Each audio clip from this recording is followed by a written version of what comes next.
Buenos días, Enrique. ¿Cómo estás, Sara? Muy bien, gracias por invitarme a Casa Jalisco. Es la primera vez que estoy aquí. Nunca había estado y si te soy sincera, es la primera vez que platico con un gobernador.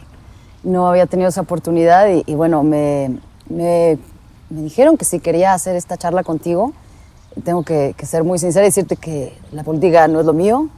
No, pero me pareció muy interesante el poder hablar contigo, sobre todo desde mi perspectiva como un ciudadano común, ¿no? Que siempre tenemos una idea de lo que es la política y en realidad hay muchas cosas que desconocemos, ¿no? No, yo encantado de que hagamos esta plática y además, pues tú sabes el respeto y el aprecio que tengo. Encantado y bienvenida ahora sí literal a tu casa, porque Muchas es la gracias. casa de todos. Gracias. Es un honor tenerte por acá. Y bueno, tú como sabes, yo me dedico, todo lo que he hecho en mi vida profesional tiene que ver con la música. Para mí es algo que ha sido el motor en mi vida, que me apasiona. Entonces yo te preguntaría, quisiera empezar, ¿qué es lo que a ti te apasiona de la política? ¿Por qué dedicarte a una profesión que para mí es igual de compleja que ser controlador de vuelos? El estrés que implica, la responsabilidad. ¿Qué es lo que te apasiona o por qué quieres ser político? Creo que el sentido que yo le encuentro a mi actividad profesional ha ido cambiando con el paso del tiempo, como yo creo que todas las profesiones. Es decir, conforme uno va madurando, conforme vas viviendo momentos distintos de tu vida, entiendes de una manera también diferente tu profesión y tu pasión, porque sí, la política es mi pasión. Sin duda me tocó vivir una etapa pues muy intensa, muy emocionante. Estoy muy agradecido con la vida, con Dios, por haber podido ser un protagonista de una historia de esfuerzo, de trabajo y yo diría pues de un proceso que rompió todos los pronósticos, porque la memoria luego es corta. Yo vengo de un proceso en el cual rompimos con el bipartidismo en Jalisco, derrotamos a los partidos poderosos, construimos un movimiento social, ganamos elecciones, gobernamos la segunda ciudad más grande de México y hoy gobernamos Jalisco. Entonces, a lo largo de todo ese proceso, mi visión sobre la política y la manera como vivo la política ha cambiado. Antes quería cambiar el sistema, quería romper con la lógica de la política tradicional. Hoy mi motivación es entregar un Estado transformado. Hoy mi motivación es encabezar un proceso de refundación de Jalisco, entregar un buen gobierno. Cuesta mucho trabajo llegar, pero es más difícil salir bien. Claro. Entonces, hoy trabajo todos los días pensando en la idea de trascendencia también, en poder ser recordado como un buen gobernador, el que mi paso por aquí no sea para nada, que no sea inútil, que sean 6 años que le cambien el rumbo a Jalisco. Y hoy esa es mi motivación principal. Ya no tengo ese revulsivo que significa el querer ganar elecciones, el querer ir a una campaña. Hoy estoy concentrado en gobernar y es también una motivación y una responsabilidad enorme. Claro. Ahí yo te preguntaría, porque se habla mucho de la refundación de Jalisco, que nos contaras exactamente cómo es ese proyecto de reestructurar el Estado. Lo que nosotros creemos es que la refundación tiene que surgir de un gran acuerdo social, no nada más de una iniciativa del gobernante en turno. No puede ser un esfuerzo unipersonal, que tiene que ser un esfuerzo colectivo y que tiene que ser producto de un ejercicio de conciliación o de reconciliación y de reflexión a profundidad para encontrar el camino que debe tomar nuestro Estado en los próximos años. Es decir, Jalisco está a punto de cumplir 200 años de existencia y no hemos revisado nuestro acuerdo social básico, que es nuestra Constitución como Estado. ¿Qué tenemos que discutir en materia de derechos ciudadanos? ¿Qué tenemos que discutir en términos de nuestra relación con la Federación? ¿Qué tenemos que discutir en términos de cómo logramos que nuestro Estado genere mayores niveles de bienestar para la población? Esa es la reflexión que va a generar la refundación. La refundación es, al final de cuentas, un corte de caja. Es entender que hay problemas que no se van a poder resolver de fondo. Exacto. Si no hacemos un rediseño de nuestras leyes, de nuestras instituciones y de la relación del gobierno con la sociedad. Eso es la refundación. Me gustaría pasar a la historia como un gobernador honesto. Ese es uno de mis compromisos. Me gustaría pasar a la historia como un gobernador trabajador, que la gente sepa que trabajé hasta el límite de mis capacidades, y como un gobernador que tuvo el valor de no quedarse a resolver nada más lo básico, que yo no anduve dándole sacudiditas a nuestro sistema político, que yo me animé a entrarle al fondo, a encabezar la construcción de este nuevo acuerdo y que 200 años después, pues Jalisco va a tener un nuevo cimiento sobre el cual construir su futuro. ¿cómo decides cuáles son las prioridades? Hay un montón de temas que son súper importantes, ¿no? Y que son muy polémicos y que de pronto el tomar una decisión de, por ejemplo, cerrar el Instituto de la Mujer, ¿no? Uno lo ve desde fuera y dices, bueno, a ver, ¿qué pasó, no? ¿Por qué causó tanta polémica? ¿Por qué cerrarlo? Yo tengo muchos años trabajando, cuando estuve en Tlajomulco, cuando estuve en Guadalajara, en la idea de innovar las políticas públicas con enfoque de género. Hemos hecho programas que se convirtieron en referentes de políticas públicas a nivel nacional. Entonces, de repente fue muy curioso que una propuesta que yo hice en campaña, que se reduce a una sola cosa, yo dije, vamos a hacer que lo que hoy es un instituto, una OPD, se convierta en una secretaría de Estado. Es decir, que pase de ser un instituto a una secretaría. Queremos que la agenda de las mujeres esté a nivel del gabinete, no solamente en una OPD aislada. Exacto. Cuando lo dije en campaña, porque eso fue lo que me comprometí en campaña, todo el mundo dijo, hubo quienes decían, no, que no desaparezca el instituto, pero la enorme mayoría de la gente, porque además eso fue lo que yo ofrecí, dijo, adelante. Y de repente, cuando presentamos la iniciativa, que tenía que empezar por desaparecer la OPD, para luego crear la secretaría, se nos vino encima pues, una serie de críticas, una andanada de ataques en los medios. El argumento era que yo estaba desapareciendo la agenda de género, que íbamos a acabar con las políticas de atención a las violencias de género, a la prevención del acoso. Y nosotros lo que explicábamos o queríamos explicar es, al contrario, lo vamos a reforzar. En lugar de ser un instituto va a ser una secretaría. Pero no había razón que valiera. El asunto pues era muy fácil de vender. Alfaro está desapareciendo el Instituto de las Mujeres. Imagínate nomás.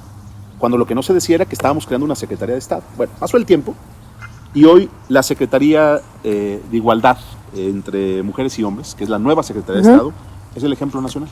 O sea, al tiempo las cosas se acomodan cuando tú las haces con un sentido correcto. Es decir, nunca se buscó desaparecer la instancia encargada de las mujeres.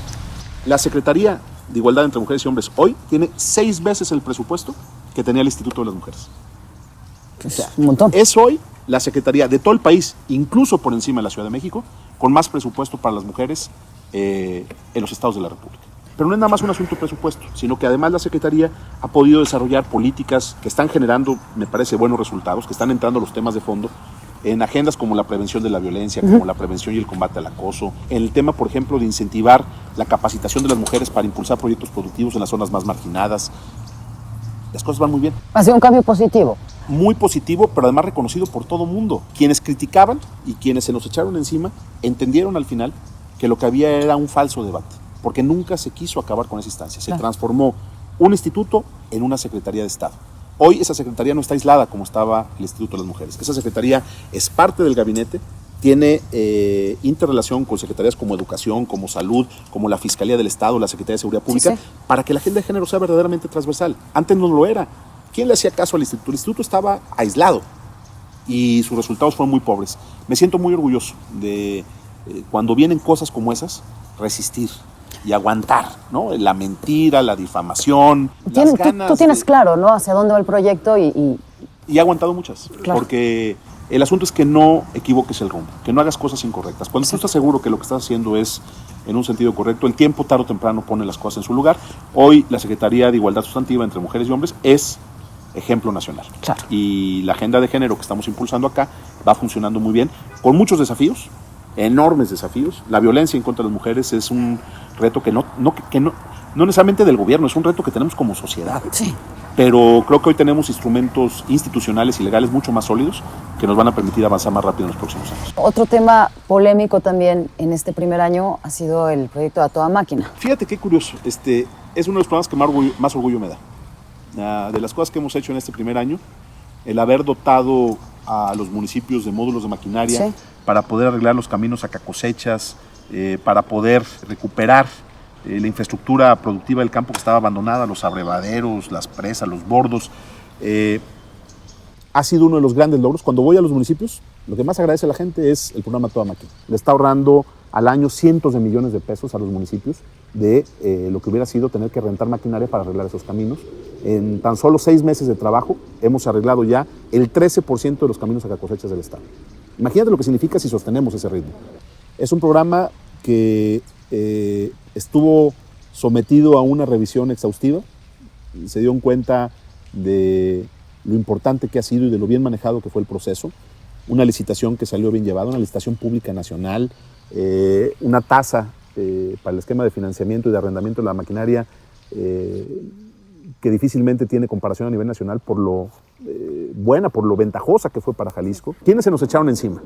Pues los partidos políticos, porque les dolió en el alma que un programa exitoso que estaba cambiando la realidad en el sector rural, que estaba teniendo un gran reconocimiento de la gente, que era un programa muy exitoso, pues tenían que buscarle algo para inventarse y para construir una historia. Entonces, pues es de esos temas que al final me parece que el asunto lo que buscó fue encontrar un lado por el cual atacarnos.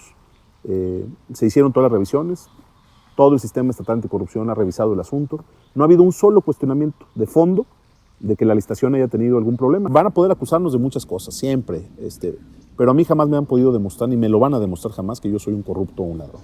Entonces, como estoy tranquilo en esa parte, lo que te puedo decir es que ahora este programa es ejemplo en todo México, es un modelo nunca antes hecho, le está generando un gran ahorro al Estado, le está generando muchos beneficios al sector rural, hoy muy golpeado, por cierto, y pues la polémica queda ahí para el anecdotario, es parte también de mi trabajo y pues bueno, la oposición hace también su parte, ¿no? Me imagino que hay una cantidad de temas que para algunas personas serán más prioritarios que para otros. Hay una cosa que, por ejemplo, cualquier ciudadano en su casa abre la llave y le parece normal que se le el agua, ¿no? Te puedes bañar, en algunos lugares no hay agua. Pero es un tema muy importante que para ti ha sido una agenda muy, muy presente, ¿no? Sí. El agua. El agua, la gestión integral del agua. Ajá. Porque el agua no es solamente abasto, es saneamiento, exacto, es aprovechamiento del agua de lluvia, es muchas cosas. Entonces, tan es importante que creamos una Secretaría de Gestión Integral del Agua. O sea, pasamos de tener una comisión a que tener una Secretaría de Gestión Integral del Agua. Simplemente te doy un dato. En el primer año de gobierno vamos a invertir más en la agenda del agua que en los 6 años anteriores. No es nada más un asunto de presupuesto, es un asunto de concepto y de rumbo de lo que estamos haciendo con esa agenda. Mira, durante 40 años en Jalisco se ha discutido cómo resolver el problema de abasto de agua. Tenemos 40 años dándole vueltas al asunto. Desde que empezó la discusión sobre el aprovechamiento del Río Verde, pasando por el crédito japonés, pasando luego por la presa de Arcediano, luego por la presa del Zapotillo. Zapotillo, claro. Hoy no tenemos el problema resuelto. 40 años peleándonos y discutiendo, muchas mesitas de cafecitos, muchos foros, muchos encuentros, y no resolvemos el problema. Y siguen los mismos actores, que eso es lo más terrible del asunto. Las mismas voces que han fracasado durante 40 años siguen siendo los que quieren dominar el debate. Y son los que quieren someter al interés público para poder defender intereses privados de todo tipo. ¿Cuál fue mi compromiso? Que cuando yo termine mi gobierno va a estar resuelto el problema de abasto de agua, por ejemplo, de la ciudad de Guadalajara, la segunda ciudad del país, y de los Altos de Jalisco, que son las regiones que más problemas tienen con el tema de abasto de agua. Pero no es un tema que dependa solo de mí, es un tema eminentemente federal. Las aguas son nacionales. Y entonces se tiene que entender que es ejemplo perfecto de los temas en los cuales yo puedo estar haciendo mi parte, pero si el gobierno federal no hace la suya va a ser muy difícil. Yo dije, vamos a resolver el tema del abasto, vamos a avanzar y vamos a resolver problemas de saneamiento que son históricos, por ejemplo, el del río Santiago, el río más contaminado del país. Claro. Vamos a resolver el rezago que hay de abasto de agua en las comunidades más marginadas, porque por increíble que parezca, a estas alturas del desarrollo de nuestro estado, todavía hay muchas comunidades sin agua. Entonces, hay una agenda de trabajo, vamos a terminar de incorporar a los municipios metropolitanos a la red del CIAPA, que hoy no están. O sea, hoy ni siquiera tenemos un sistema intermunicipal en la ciudad integral, solamente tenemos incompletos, además, 4 municipios de los que integran la ciudad. No está Tlajomulco, no está El Salto, no está Juanacatlán. Tenemos que incorporar a una red mucho más amplia a los municipios para poder hablar de una red metropolitana. Entonces, la agenda del agua es brutal y vamos avanzando muy bien. Pero sin duda, uno de los temas también polémicos fue el asunto del Zapotillo. Claro. Y fíjate qué curioso. Que tiene años, ¿no? Esto ya. A ver, es una presa que yo no hice. Sí. No la hizo tampoco Andrés Manuel. O sea, es una historia de una presa muy mal llevada, sin ningún tipo de sensibilidad política ni social. Es una historia también de corrupción que hay detrás de todo eso. Pero la presa ya está ahí. Entonces, el debate es de dónde extraemos el agua a Guadalajara y de dónde llevamos el agua a los Altos de Jalisco. No hay muchas opciones. La opción es el Río Verde. La presa del Zapotillo se ubica en el Río Verde, en un municipio de Jalisco, en Cañadas. La presa de Zapotillo se había pensado para una altura determinada al principio y se había dicho de esa presa va a salir algo de agua para León y algo de agua para Jalisco. Nunca ha habido, porque además eso es un falso debate, la posibilidad de que el agua sea solo para Jalisco, porque el Río Verde y las aguas nacionales en general son de la nación, no son del Estado. Pero la presa está en Jalisco. Hay un acuerdo de distribución que dice que a Jalisco le toca el 76% del agua del Río Verde y el 24% a Guanajuato. Los gobiernos anteriores habían entregado el agua de Jalisco para que se la llevara a Guanajuato. Y esa presa era la obra de infraestructura que iba a concentrar el agua que se iba a distribuir. Entonces, cuando cambia la altura, es precisamente porque lo que buscaban es que alcanzara para León, que alcanzara para Guadalajara y que alcanzara para Los Altos. Pero la realidad es que ha sido un debate tan complejo que nunca se cambiaron los acuerdos de distribución. Entonces, ¿qué fue lo que yo hice? Porque esa es parte de lo que hay que aclarar. Lo que yo hice en mi gobierno fue cambiar el acuerdo de distribución con Guanajuato, no de la presa de Zapotillo, sino en general del Río Verde, no de la presa, del Río Verde, para que a Jalisco se le respetara el 76% que otros gobiernos habían entregado. O sea, habían cambiado la proporción.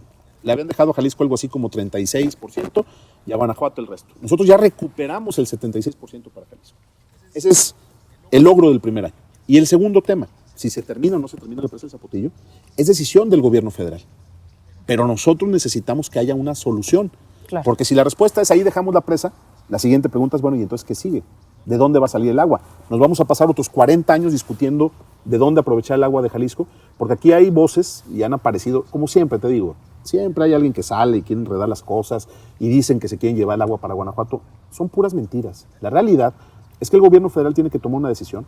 Yo creo que sería un absurdo que una obra que costó miles de millones de pesos se quede ahí tirada o la dinamiten. Pues estamos viendo lo que pasó con el aeropuerto de la Ciudad de México, estamos viendo historias en las cuales puede haber cosas que se hayan hecho mal, pero que también decir simplemente pues ya va a quedar sepultado ahí una inversión de ese tamaño es un grave error. Si no se hace una obra así, lo quiero decir de esta forma, te lo voy a plantear en términos de pregunta. ¿Tú sabes cuánta agua del Río Verde le llega hoy a los municipios de Los Altos? No. 0 litros. Y según ellos están peleando porque no quieren que se lleven su agua. ¿Cuál agua si no les llega nada? Las obras de infraestructura que se están haciendo, la presa de Zapotillo, la presa derivadora del Purgatorio, lo que se tendría que hacer del acueducto para que el agua llegara, el agua del Río Verde pudiera llegar a San Juan de los Lagos, a Lagos de Moreno, a Unión de San Antonio, a todos los municipios de Los Altos, Altos Norte particularmente, son las obras que se requieren para que el agua le llegue a la gente. Y eso es lo que estamos peleando que haga la Federación. Entonces, en lo personal me siento muy tranquilo de que estoy defendiendo los intereses de Jalisco, de que vamos a empujar hasta el final, no vamos a dejar ese asunto sin resolver. Y yo no quiero pasar a la historia como un gobernador más de los muchos que hemos tenido, que por no entrarle a los temas de fondo, pues simple y sencillamente van dejando que la gente se quede sin agua. Porque en efecto, como tú dices, como hoy le abrimos a la llave y sale agua, pues ¿cuál problema? Pero hay muchas personas, muchos tapatíos y muchos alteños que hoy le abren a la llave y ya no sale agua. Y en el futuro va a ser peor el problema. Y si yo no hago lo que tengo que hacer, pues lo vamos a pagar todos. Aprovecho para decirle a los detractores, a los que nos han echado el caballo encima, a los que piensan que me van a doblar, se equivocaron de gobernador. Yo voy a llevar las cosas al lugar en el que nos permita, al final del sexenio, decir, resolvimos el problema del abasto de agua. Cueste lo que cueste, hagamos lo que tengamos que hacer. No puede haber dudas en ese sentido. Es decir, vamos a lograr sacar esta agenda. Nos falta un último empujón. Yo creo que el presidente va finalmente a entender la necesidad de entrarle a los asuntos. Confío en que vamos a resolver esta agenda tan complicada. Se nos está acabando el tiempo, pero bueno, tengo que preguntarte esto porque yo soy parte de la comunidad cultural. ¿Cuál es el proyecto de cultura, a grosso modo? ¿Qué es lo que te gustaría que pasara con la cultura en nuestro estado?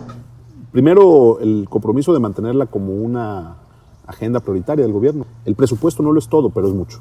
Claro. O sea, si tú le quitas presupuesto a la agenda cultural, pues no creo que tampoco estés manifestando tu compromiso y tu voluntad de reforzar esa agenda.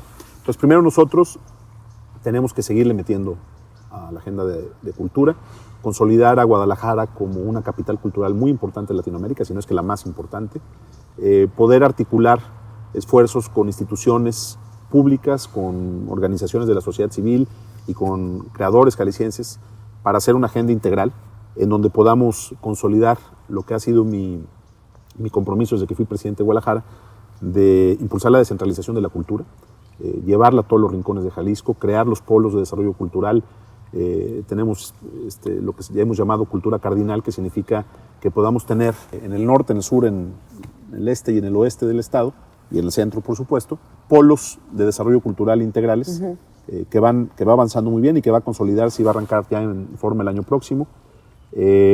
Por supuesto es un sueño, dejarle a Jalisco en su aniversario como parte de los, digamos, del patrimonio cultural que le vamos a dejar a nuestro estado como en su aniversario, en sus 200 años de existencia. Espero poder concluir el Museo de la Barranca y darle un gran impulso a ese proyecto. Va muy bien, ahí vamos, de a poquito, porque es un proyecto caro y complicado, pero lo vamos a sacar. Pero es un proyectazo, Es ¿no? un proyectazo. Es algo que creo que puede ser, en términos de infraestructura cultural, pues lo más importante que se pueda lograr. Yo creo que hay una agenda bien pensada, y lo que quiero decirle a la comunidad cultural pues es que no vamos a aflojar el ritmo, ¿no? Que hay una relación de trabajo. La agenda cultural siempre es compleja porque cada cabeza es un mundo, ¿no? Sí. Hemos tomado algunas decisiones que han sido controvertidas, como debe de ser, creo yo, la cultura, porque cuando hicimos, por ejemplo, el programa de arte urbano, pues tú acuérdate todo lo que se generó, el debate que se generó en torno a las esculturas de la ciudad. Sí, primero porque rescatamos a la Minerva, que quedó espectacular, por cierto, y cuando menos de inicio no se nos cayó, que ese era el riesgo que había. Claro. Y luego cuando hicimos la escultura de árbol adentro, la que se conoce como la macetota o cabezota de Force, hoy es el sitio más fotografiado de todo Guadalajara. Imagínate el orgullo que siento después de los periodicazos y el debate absurdo. Hoy esa escultura es el sitio más fotografiado de todo Guadalajara. Entonces, cuando hicimos todo el debate que se generó en torno a la escultura de sincretismo, el tema del arte ha estado, yo creo que en todo momento, como una prioridad en la agenda de mi gobierno, porque sí creo que la cultura es uno de los motores principales de la transformación en la que yo creo.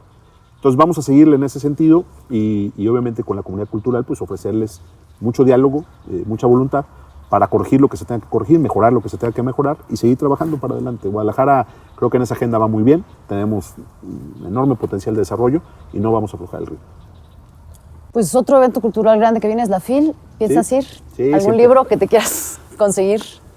Pues no alguno que tenga así en específico, pero sí pienso echarme una vuelta con mis hijas. He ido los últimos años pues para ver qué hay y traerme mi dotación. Yo quiero ir a la FIL, evidentemente, a manifestar mi respaldo a un proyecto que nos llena de orgullo a los jaliscienses, pero quiero también aprovechar la vuelta para que mis hijas vean y sigan fomentando esta idea, y me da mucho orgullo sobre la importancia de la lectura. Ahorita estoy leyendo una novela que es El vendedor de silencio, que está bastante buena. Voy a ver qué me recomiendan para la FIL, pero sí me compraré algunos libros. Muy bien. Si Dios quiere. Pues te agradezco mucho. Gracias, Sara. El espacio y la Bienvenida. invitación aquí. Muy buen día. Saludos. Enrique Alfaro, Primer Informe.